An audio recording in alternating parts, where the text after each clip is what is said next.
Good morning student, class 9th। बेटे, आप लोगों को दोनों कविताएं समइये और कैदी और कोकिला तो समझ में आ गई थी। ज़्यादातर बच्चों की प्रॉब्लम आई वाक कविता में। तो बेटा आज हम वाक कविता ही करवाने जा रही हैं। वाक बेटा कश्मीरी शैली की रचना है। कश्मीरी शैली कवियत्री ललछंद ने लिखी हैं। जैसे हमारे यहाँ रहीम जी के दोहे, तुलसी दी की चौपाइयाँ, मीराबाई के दोहे, उसी प्रकार ललछंद कवियत्री ने कश्मीरी शैली में वाक कविताओं की रचना की है। तो वाक क्या है बेटे? वाक एक कश्मीरी शैली की रचना है। फर्स्ट अंजा करते बेटे हम। रस्सी कच्चे धागे की खींच रही मैं नाव, जाने कब सुन मेरी पुकार, करे देव भवसागर पार। पानी टपके कच्चे सकोरे, व्यर्थ प्रयास हो रहे मेरे, जी में उठती रह हुक, घर जाने की चाह घेरे। बेटे सबसे पहले वर्ड मीनिंग लिखो आप पेंसिल से। रस्सी कच्चे धागे की कहा गया है बेटा अपनी जीवात्मा को, अपने शरीर के अंदर जो आत्मा है उसे देव भगवान भवसागर पार, सांसारिक मोह माया से पार कब लगाओगे? पानी जल, पानी सब जानते हैं। टपके कच्चे सकोरे बेटा एक मिट्टी का बर्तन है। कई बार हम रेलवे स्टेशन पर जाते हैं तो हमें चाय स्कोरों में दी जाती है, या यूपी में आप मथुरा गए हो तो लस्सी कुल्हड़ में, मिट्टी का स्कोरा होता है, उसी कुल्हड़ में दी जाती है। मिट्टी का एक छोटा सा स्कोरा बर्तन होता है। व्यर्थ बेकार, प्रयास कोशिश हो रहे मेरे। जी का मतलब बेटा अपने हृदय में उठती रहकर हुक का मतलब आवाज। घर जाने की चाह घेरे, घर बेटा परमात्मा का घर, असली घर, वास्तविक घर। तो रस्सी कच्चे धागे की खींच रही मैं नाव, प्रस्तुत पद्यांश हमारी पाठ्य पुस्तक क्षितिज के अंतर्गत संकलित कश्मीरी संत कवियत्री ललछंद की रचनाओं वाक में से ली गई हैं। इस वाक कविता में कवियत्री ने अपनी निराशा से उत्पन्न हुई पीड़ा का बोध किया है। उसके मन के अंदर निराशा है और निराशा से उत्पन्न होने वाली पीड़ा का बोध किया है। रस्सी कच्चे धागे की खींच रही मैं नाव, मनुष्य का जीवन कच्ची मिट्टी के घड़े के समान या कच्ची मिट्टी के सकोरे के समान है, कच्ची मिट्टी के एक बर्तन के समान है। लिख लिया? आगे चलो बेटा।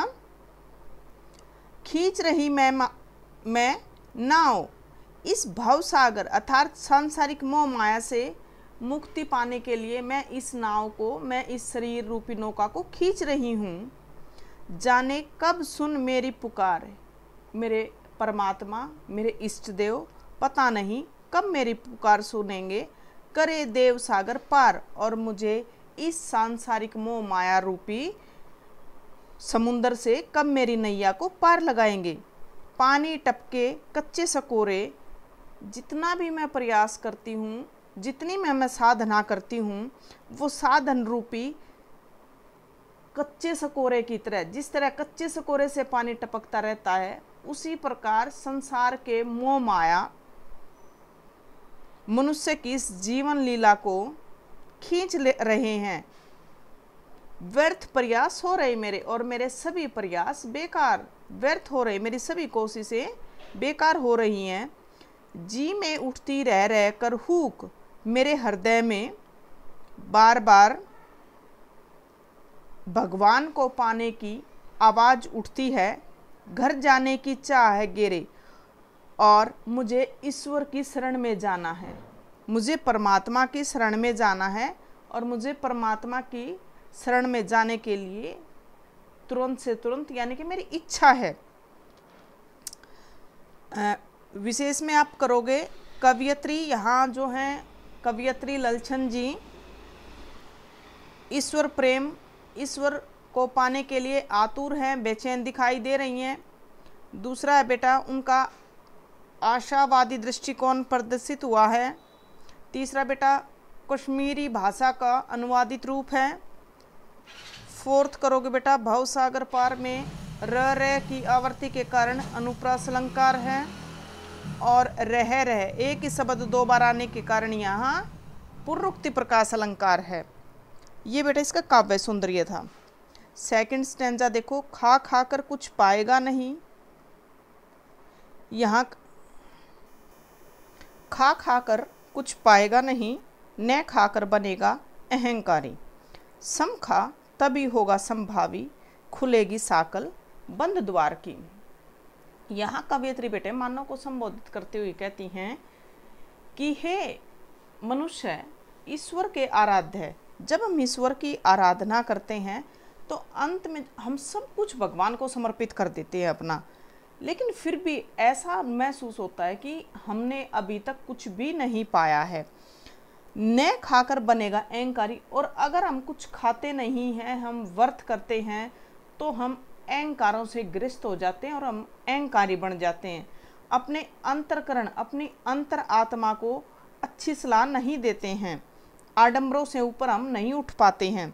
समखा, यहाँ सम का मतलब है बेटा अपनी इंद्रियों पर काबू रखकर तभी होगा संभावी। संभावी का मतलब है बेटा समता की भावना। जब हम अपनी सभी इंद्रियों पर काबू रखेंगे तभी हमारे अंदर संभाव समता की भावना उत्पन्न होगी, खुलेगी साकल बंद द्वार की।